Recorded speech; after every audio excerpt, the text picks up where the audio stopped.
Olá! Hoje eu vou ler livro A Carta de Pero Vaz de Caminha para você. Seja bem-vindos ao canal Li um Livro. Por favor, se inscreva no canal para que eu leia livros para você. Curta os vídeos. Não esqueça de deixar seu comentário, ele é sempre bem-vindo. Boa leitura. Senhor, posto que o capitão mor desta vossa frota, e assim os outros capitães escrevam a vossa Alteza notícia do achamento desta vossa terra nova, que se agora nesta navegação achou, não deixarei de também dar disso minha conta a vossa Alteza, assim como eu melhor puder, ainda que, para o bem contar e falar o saiba pior que todos fazer. Todavia tome vossa Alteza minha ignorância por boa vontade, a qual bem certo creia que, para formosentar nem afear, aqui não há de por mais do que aquilo que vi me pareceu. Da marinhagem e das singraduras do caminho não darei aqui conta a vossa Alteza, porque eu não saberei fazer, e os pilotos devem ter este cuidado. E portanto, senhor, do que hei de falar começo, e digo que, a partida de Belém foi como vossa Alteza sabe, segunda-feira 9 de março. E sábado, 14 do dito mês, entre as 8 e 9 horas, nos achamos entre as Canárias, mais perto da Grande Canária. E ali andamos todo aquele dia em calma, à vista delas, obra de 3 a 4 léguas. E domingo, 22 do dito mês, às 10 horas mais ou menos, houvemos vista das ilhas de Cabo Verde, a saber da ilha de São Nicolau, segundo o dito de Pero Escolar, piloto. Na noite seguinte a segunda-feira amanheceu, se perdeu da frota Vasco de Ataíde com a sua nau, sem haver tempo forte ou contrário para poder ser. Fez o capitão suas diligências para o achar, em umas e outras partes. Mas, não apareceu mais. E assim seguimos nosso caminho, por este mar de longo, até que terça-feira das oitavas de Páscoa, que foram 21 dias de abril, topamos alguns sinais de terra, estando da dita ilha segundo os pilotos diziam, obra de 660 ou 670 léguas, os quais eram muita quantidade de ervas compridas, a que os mariantes chamam botelho, e assim mesmo outras a que dão o nome de rabo de asno. E quarta-feira seguinte, pela manhã, topamos aves a que chamam furabuchos. Neste mesmo dia, a horas de véspera, houvemos vista de terra. A saber, primeiramente de um grande monte, muito alto e redondo, e de outras serras mais baixas ao sul dele, e de terra chã, com grandes arvoredos, ao qual monte alto o capitão pôs o nome de o Monte Pascoal e a terra de Vera Cruz. Mandou lançar o prumo. Acharam 25 braças. E ao sol posto umas 6 léguas da terra, lançamos ancoras, em 19 braças de ancoragem limpa. Ali ficamo-nos toda aquela noite. E quinta-feira, pela manhã, fizemos vela e seguimos em direitura à terra, indo os navios pequenos diante por 17, 16, 15, 14, 12, 9 braças até meia légua da terra, onde todos lançamos ancoras, em frente da boca de um rio. E chegaríamos a esta ancoragem às 10 horas, pouco mais ou menos. E dali avistamos homens que andavam pela praia, uns 7 ou 8, segundo disseram os navios pequenos que chegaram primeiro. Então lançamos fora os batéis e esquifes. E logo vieram todos os capitães das naus a esta nau do capitão Mor. E ali falaram. E o capitão mandou em terra Nicolau Coelho para ver aquele rio. E tanto que ele começou a ir-se para lá, acudiram pela praia homens aos 2 e aos 3, de maneira que, quando o batel chegou à boca do rio, já lá estavam 18 ou 20. Pardos, nus, sem coisa alguma que lhes cobrisse suas vergonhas. Traziam arcos nas mãos, e suas setas. Vinham todos rijamente em direção ao batel. E Nicolau Coelho lhes fez sinal que pousassem os arcos. E eles os depuseram. Mas não pôde deles haver fala nem entendimento que aproveitasse, por o mar quebrar na costa. Somente arremessou-lhe um barrete vermelho e uma carapuça de linho que levava na cabeça, e um sombreiro preto. E um deles lhe arremessou um sombreiro de penas de ave, compridas, com uma copazinha de penas vermelhas e pardas, como de papagaio. E outro lhe deu um ramal grande de continhas brancas, miúdas que querem parecer de aljôfar, as quais peças creio que o capitão manda a vossa alteza. E com isto se volveu às naus por ser tarde e não poder haver deles mais fala, por causa do mar. A noite seguinte ventou tanto sueste com chuvaceiros que fez caçar as naus, e especialmente a capitana. E sexta pela manhã, às 8 horas, pouco mais ou menos, por conselho dos pilotos, mandou o capitão levantar ancoras e fazer vela. E fomos de longo da costa, com os batéis e esquifes amarrados na popa, em direção norte, para ver se achávamos alguma abrigada e bom pouso, onde nós ficássemos, para tomar água e lenha. Não por nos jaminguar, mas por nos prevenirmos aqui. E quando fizemos vela estariam já na praia assentados perto do rio obra de 60 ou 70 homens que se haviam juntado ali aos poucos. Fomos ao longo, e mandou o capitão aos navios pequenos que fossem mais chegados à terra e, se achassem pouso seguro para as naus, que amainassem. E velejando nós pela costa, na distância de 10 léguas do sítio onde tínhamos levantado ferro, acharam os ditos navios pequenos um recife com um porto dentro, muito bom e muito seguro, com uma mui larga entrada. E meteram-se dentro e amainaram. E as naus foram-se chegando, atrás deles. E um pouco antes de sol posto amainaram também, talvez a 1 légua do Recife, e ancoraram a 11 braças.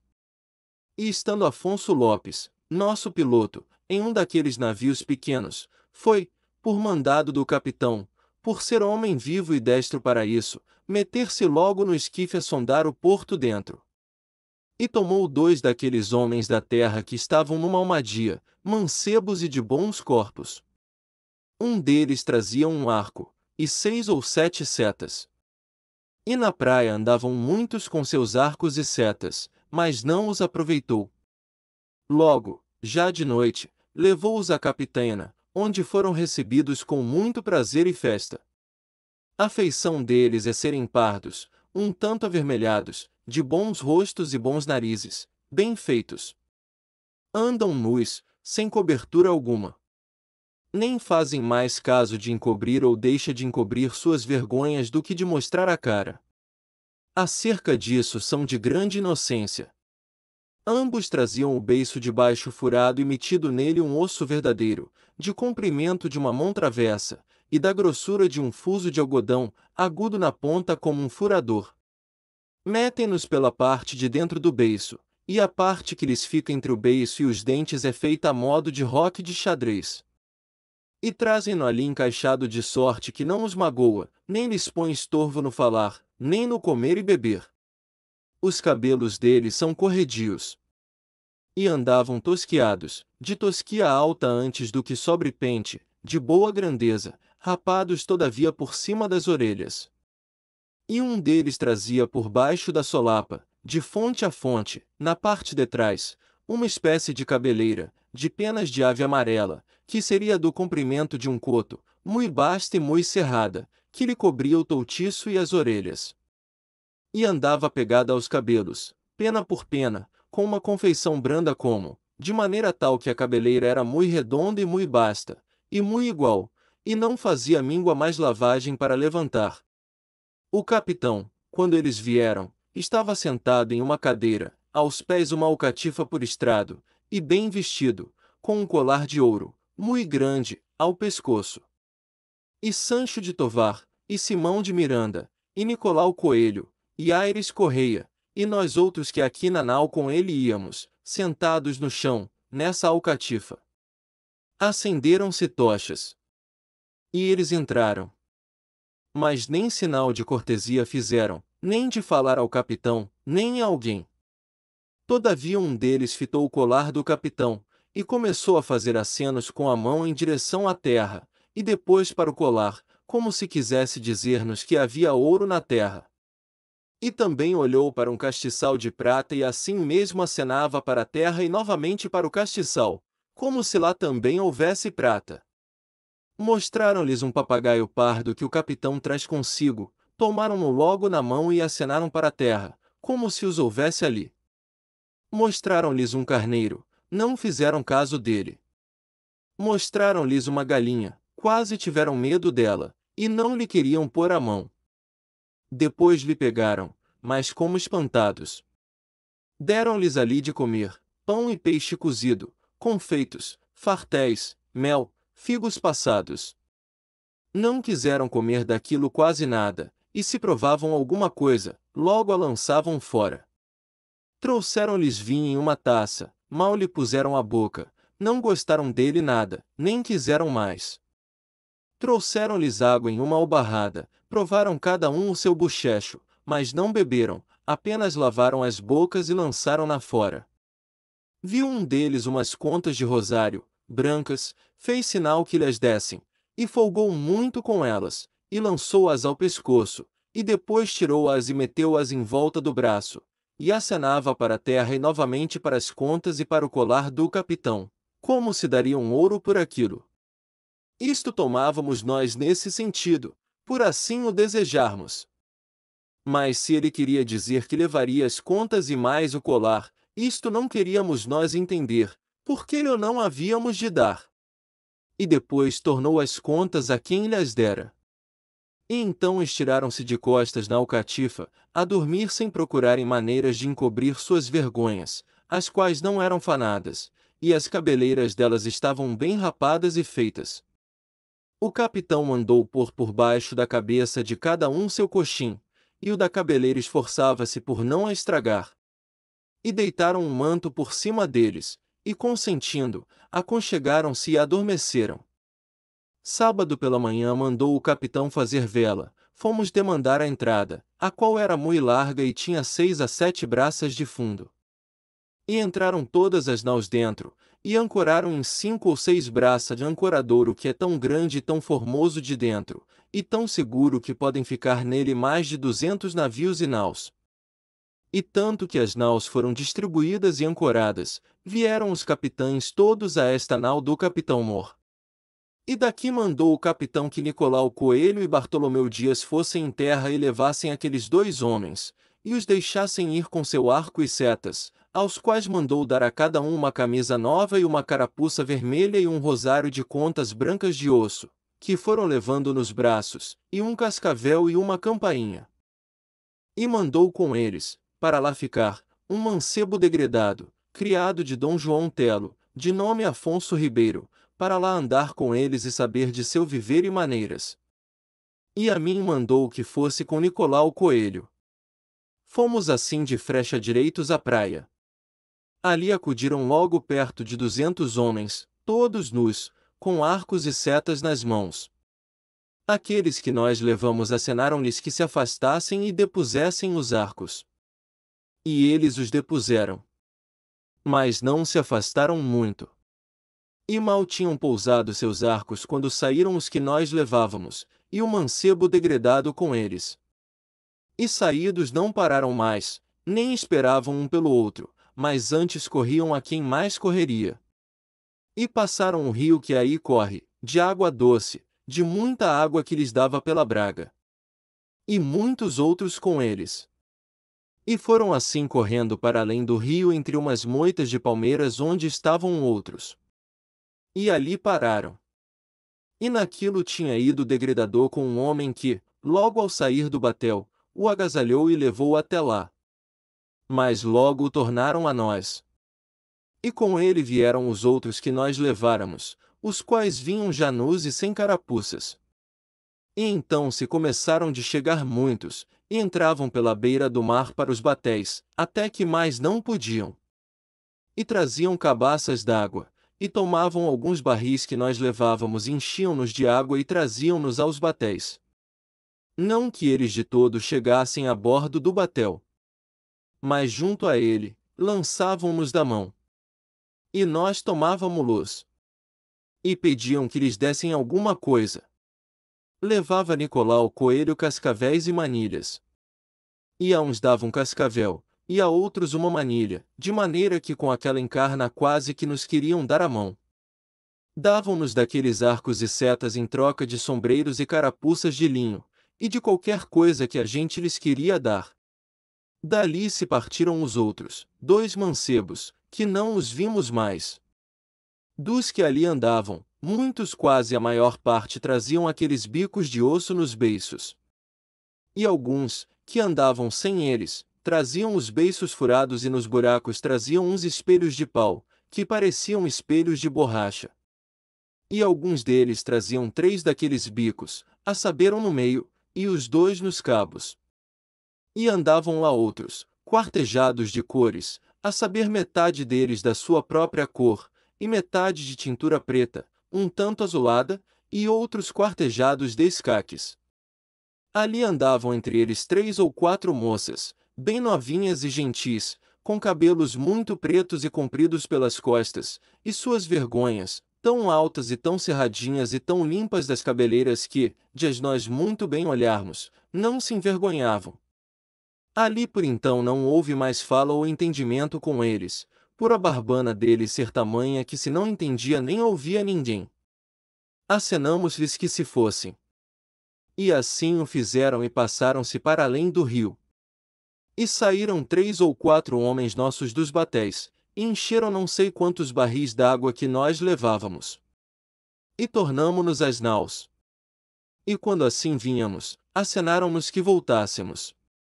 Voltamos, e eles mandaram o degredado e não quiseram que ficasse lá com eles, o qual levava uma bacia pequena e 2 ou 3 carapuças vermelhas para lá as dar ao Senhor, se o lá houvesse.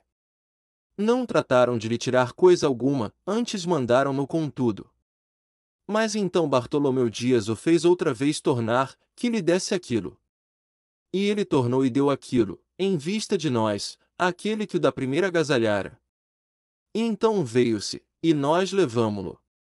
Esse que o agasalhou era já de idade, e andava por galanteria, cheio de penas, pegadas pelo corpo, que parecia setiado como São Sebastião. Outros traziam carapuças de penas amarelas, e outros, de vermelhas, e outros de verdes. E uma daquelas moças era toda tingida de baixo a cima, daquela tintura, e certo era tão bem feita e tão redonda, e sua vergonha tão graciosa, que a muitas mulheres de nossa terra, vendo-lhe tais feições, envergonhara, por não terem as suas como ela. Nenhum deles era afanado, mas todos assim como nós. E com isto nos tornamos, e eles foram-se. À tarde saiu o capitão Moura em seu batel com todos nós outros capitães das naus em seus batéis a folgar pela baía, perto da praia. Mas ninguém saiu em terra, por o capitão o não querer, apesar de ninguém estar nela. Apenas saiu ele com todos nós em um ilhéu grande que está na baía, o qual, a quando baixa mar, fica muito vazio. Contudo está de todas as partes cercado de água, de sorte que ninguém lá pode ir, a não ser de barco ou a nado. Ali folgou ele, e todos nós, bem 1 hora e meia. E pescaram lá, andando alguns marinheiros com um tinchorro, e mataram peixe miúdo, não muito. E depois volvemo-nos às naus, já bem noite. Ao domingo de Pascoela pela manhã, determinou o capitão ir ouvir missa e sermão naquele ilhéu. E mandou a todos os capitães que se arranjassem nos batéis e fossem com ele. E assim foi feito.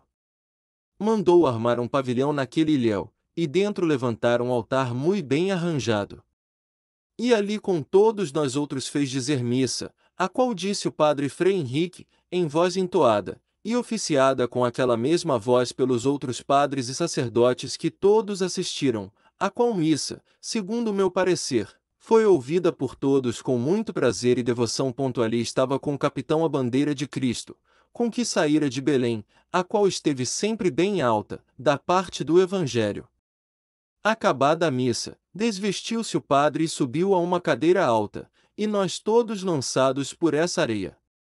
E pregou uma solene e proveitosa pregação, da história evangélica, e no fim tratou da nossa vida, e do achamento desta terra, referindo-se à cruz, sob cuja obediência viemos, que veio muito a propósito, e fez muita devoção. Enquanto assistimos à missa e ao sermão, estaria na praia outra tanta gente, pouco mais ou menos, como a de ontem, com seus arcos e setas, e andava folgando. E olhando-nos, sentaram. E depois de acabada a missa, quando nós sentados atendíamos à pregação, levantaram-se muitos deles e tangeram corno ou buzina e começaram a saltar e dançar um pedaço. E alguns deles se metiam em almadias 2 ou 3 que lá tinham, as quais não são feitas como as que eu vi, apenas são 3 través, atadas juntas. E ali se metiam 4 ou 5, ou esses que queriam, não se afastando quase nada da terra, só até onde podiam tomar pé. Acabada a pregação, encaminhou-se o capitão, com todos nós, para os batéis, com nossa bandeira alta. Embarcamos e fomos indo todos em direção à terra para passarmos ao longo por onde eles estavam, indo na dianteira, por ordem do capitão, Bartolomeu Dias em seu esquife, com um pau de uma almadia que lhes o mar levará, para o entregar a eles. E nós todos trás dele, à distância de um tiro de pedra. Como viram o esquife de Bartolomeu Dias, chegaram-se logo todos à água, metendo-se nela até onde mais podiam. Acenaram-lhes que pousassem os arcos e muitos deles os iam logo pôr em terra, e outros não os punham. Andava lá um que falava muito aos outros, que se afastassem. Mas não já que a mim me parecesse que lhe tinham respeito ou medo. Este que os assim andava afastando trazia seu arco e setas. Estava tinto de tintura vermelha pelos peitos e costas e pelos quadris, coxas e pernas até baixo, mas os vazios com a barriga e estômago eram de sua própria cor. E a tintura era tão vermelha que a água lhe não comia nem desfazia. Antes, quando saía da água, era mais vermelho. Saiu um homem do esquife de Bartolomeu Dias e andava no meio deles, sem implicar em nada com ele, e muito menos ainda pensavam em fazer-lhe mal. Apenas lhe davam cabaças d'água, e acenavam aos do esquife que saíssem em terra. Com isto se volveu Bartolomeu Dias ao capitão. E viemo-nos às naus, a comer, tangendo trombetas e gaitas, sem os mais constranger. E eles tornaram-se a sentar na praia, e assim por então ficaram. Neste ilhéu, onde fomos ouvir missa e sermão, espraia muito a água e descobre muita areia e muito cascalho. Enquanto lá estávamos, foram alguns buscar marisco e não o acharam. Mas acharam alguns camarões grossos e curtos, entre os quais vinha um muito grande e muito grosso, que em nenhum tempo vi tamanho. Também acharam cascas de berbigões e de amêijoas, mas não toparam com nenhuma peça inteira. E depois de termos comido, vieram logo todos os capitães a esta nau, por ordem do capitão Mor, com os quais ele se aportou, e eu na companhia. E perguntou a todos se nos parecia bem mandar a nova do achamento desta terra a Vossa Alteza pelo navio dos mantimentos, para melhor mandar descobrir e saber dela mais do que nós podíamos saber, por irmos na nossa viagem. E entre muitas falas que sobre o caso se fizeram foi dito, por todos ou a maior parte, que seria muito bem. E nisto concordaram. E logo que a resolução foi tomada, perguntou o mais, se seria bem tomar aqui por força um par destes homens para os mandar a Vossa Alteza, deixando aqui em lugar deles outros 2 destes degredados.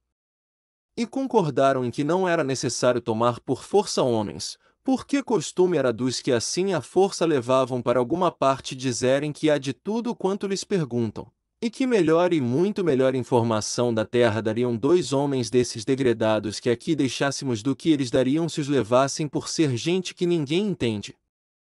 Nem eles cedo aprenderiam a falar para o saberem tão bem dizer que muito melhor estoutros o não digam quando cá Vossa Alteza mandar ponto e que portanto não cuidássemos de aqui por força tomar ninguém, nem fazer escândalo, mas sim, para os de todo amansar e apaziguar, unicamente de deixar aqui os 2 degredados quando daqui partíssemos. E assim ficou determinado por parecer melhor a todos. Acabado isto, disse o capitão que fossemos nos batéis em terra. E ver-se-ia bem, quejando era o rio. Mas também para folgarmos. Fomos todos nos batéis em terra, armados, e a bandeira conosco. Eles andavam ali na praia, à boca do rio, para onde nós íamos, e, antes que chegássemos, pelo ensino que dantes tinham, puseram todos os arcos, e acenaram que saíssemos.